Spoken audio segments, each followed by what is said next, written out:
नमस्कार। आज म यहाँहरूलाई वातावरणमित्र घर निर्माण सम्बन्धमा केही कुराहरू राख्न चाहन्छु। जस्तो अब हाम्रो देशको परिस्थितिलाई हेर्दाखेरि हाम्रो हुम्ला जुम्ला यो कर्णाली प्रदेशहरूमा छड सिमेन्ट लगायतका सामानहरू ओसार पसार गरेर लिएर जाँदाखेरि त्यो अत्यधिक मूल्य पर्न जाने हुन्छ र त्यसरी त्यस क्षेत्रको जनताले चाहिँ एउटा आधुनिकता लिएको घरहरू निर्माण गरौँ वा त्यस्तोमा बसौँ भन्दाखेरि चाहिँ त्यो चाहना सायद अलिकति पुरा नभएको महसुस हुनसक्छ। र यस सन्दर्भलाई चाहिँ मैले कसरी जोड्न खोजिरहेको छु भन्दाखेरि अब हामीसँग आबद्ध संस्थाहरू हुनुहुन्छ, उहाँहरू चाहिँ हामी 74 जिल्लासम्म पनि काम गऱ्यौँ र त्यस्तै एक संस्था हामीसँग हुनुहुन्छ महोत्तरमा सुयोग भन्ने संस्था र उहाँहरू वनको क्षेत्रमा पनि एउटा लामो समयसम्म उहाँहरूले काम गर्नुभएको रहेछ र लामो समय उहाँहरूले काम गर्दाखेरि डेन्डाको प्रोजेक्टको मान्छेहरूले चाहिँ उहाँहरूलाई चाहिँ एउटा क्षेत्र सार्वजनिक क्षेत्र उहाँहरूले ठुलो लिएर त्यसमा 12-15वटा भवनहरू र त्यो त्यसको निर्माण चाहिँ एउटा वातावरणमैत्री खालको कसरी निर्माण गर्न सकिन्छ भनेर एउटा प्रोजेक्टकै रूपमा चाहिँ त्यो चलाइरहेको रहेछ। अनि त्यहाँ चाहिँ उहाँहरूले जुन निर्माणहरू गर्नुभएको छ, मलाई चाहिँ यो कुरो बडा सान्दर्भिक र बडा राम्रो लाग्यो।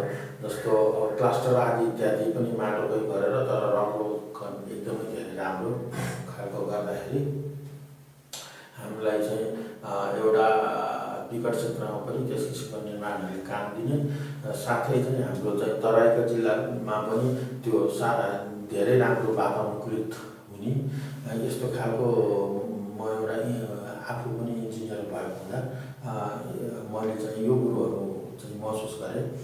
र त्यहाँ उहाँहरूले चाहिँ एउटा इँटा जुन हुन्छ त्यो इँटा पनि माटोमा चाहिँ केही प्रतिशत मात्रै सिमेन्ट राखेर त्यसबाट चाहिँ स्ट्रेन्थ पनि राम्रै स्ट्रेन्थ आउने खालको र पक्का चाहिँ हाम्रो उसको ब्रिकको एउटा सेप पनि आउने त्यस्तो खालको, त्यस्तै चाहिँ फ्लोर टाइलहरू पनि बनाउनु भएको, कमी सिमेन्ट राखेर बालु आदि इत्यादि प्रयोग गरेर त्यस्तै बाँसको प्रयोगहरू पनि गरिएको निर्माण कार्यको लागि।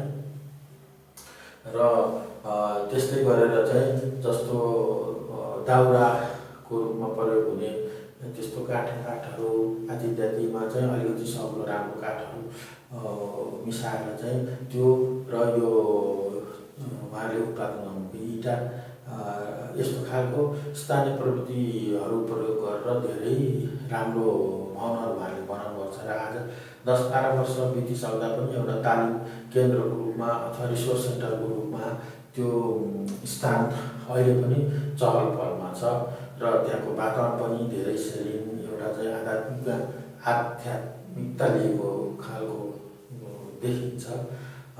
त्यसकारण चाहिँ मलाई चाहिँ यो एउटा भिडियो फुटेजको रूपमा बनाएर राख्दाखेरि चाहिँ अब त्यो हेर्न र अरूले पनि त्यस किसिमको भवनहरू चाहिँ बनाउने प्रयासहरू गर्नुहुँदा राम्रो हुने जस्तो लागेर यो मैले तयारी गर्न खोजेको हुँ।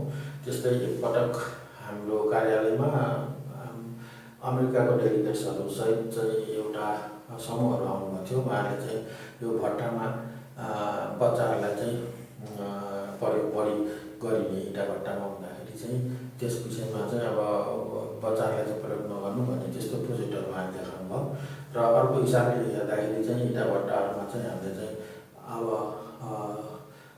त्यसले धुवाँ विसर्जन धेरै गर्छ र काठमाडौँ लगायत सहरहरूमा अहिले वायु प्रदूषण धेरै विकराल रूपमा अगाडि बढिसकेको हुँदाखेरि अब यस्तो वातावरणकृत भवनहरू मध्येको एक किसिमको नमुना जुन यो छ, म यहाँ त्यसको फुटेजहरू प्रस्तुत गर्न लागेको छु, जसमा हाम्रो सुयोग संस्थाको ज्ञानेन्द्रजीले त्यो कुराहरू देखाउनु भएको छ, भन्नुभएको छ।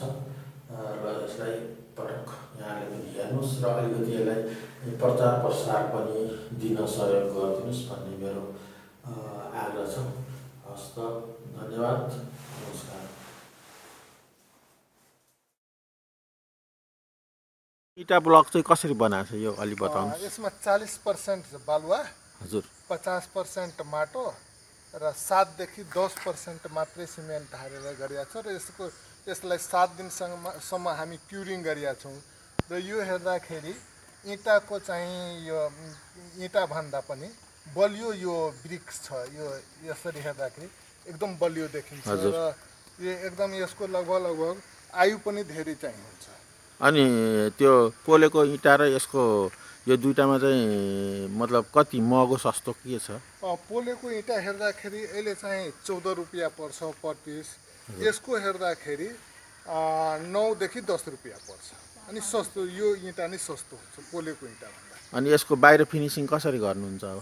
यो बाहिरको फिनिसिङ मजाले गर्न सकिन्छ। यो पोलेको इँटा जस्तै चाहिँ फिनिसिङ गरिन्छ त हामी प्राकृतिक स्रोत व्यवस्थापनको हिसाबमा गर्दाखेरि यो सिमेन्टहरू यो कुराहरू बढी प्रयोग नगरेर हामी गर्ने भएको हुनाले यहाँ माटोले नै लेपेर त्यसलाई पेन्टिङ गरेर हामी गर्छौँ। जुन अगाडिको चाहिँ ब्लकहरू छ त्यो सबै माटोले नै चाहिँ त्यो गरिया छ। हजुर राम्रो छ यो वातावरणमेत्री हिसाबमा उहाँहरूले बनाउनु भएको छ।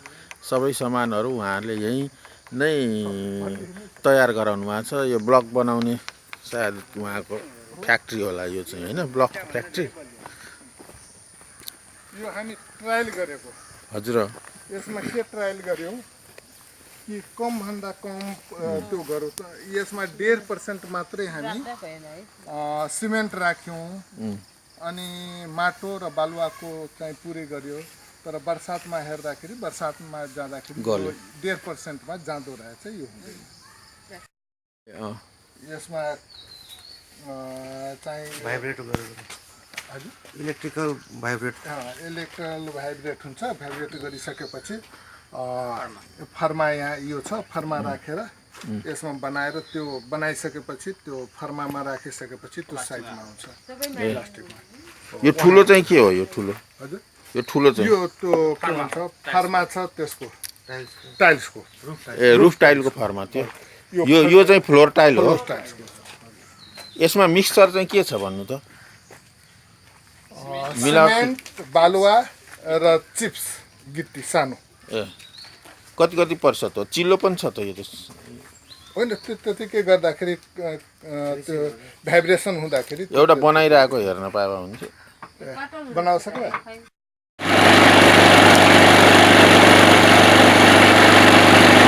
बोक्नु त निकाल्नुहोस्।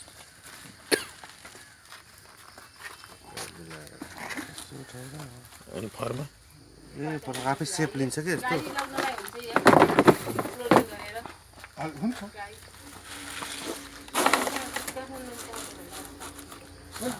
अझै उता जान्छ माथिबाट थिच्ने। अहिले यसमा चाहिँ सिमेन्ट नहादी देखाउनु भएको छ उहाँले, त्यही भएर चर्किरहेको छ यो।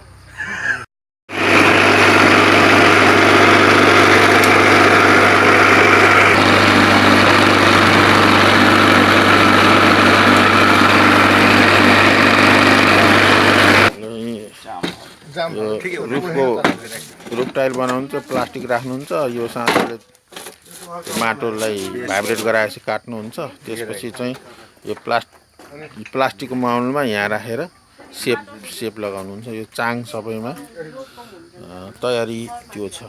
यो फर्मा खोलेर हेऱ्यो भने सायद देखिन्छ कि त्यहाँ यो तयार भइसकेको ऊ छ।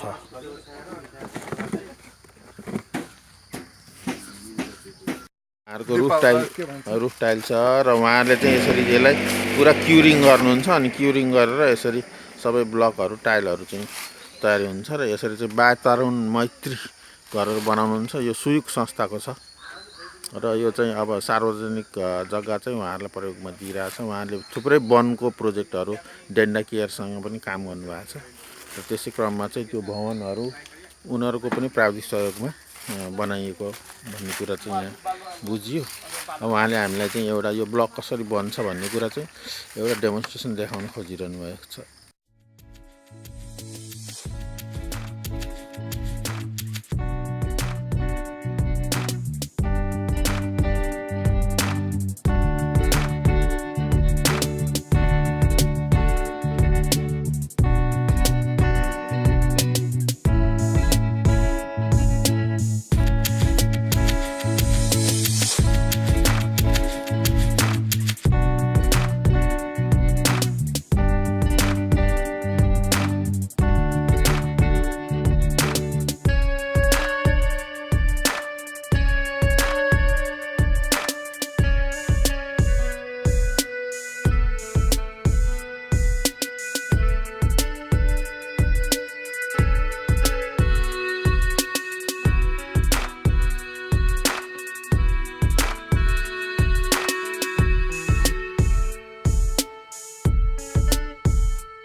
ट्रेनिङ सेन्टर र लर्निङ सेन्टरको रूपमा भनिएको छ। यो दाउरामा प्रयोग हुने काठबाट पनि यो एउटा भवन चाहिँ निर्माण गर्न सकिन्छ भन्ने नमुनाको रूपमा बनाउनु भएको छ।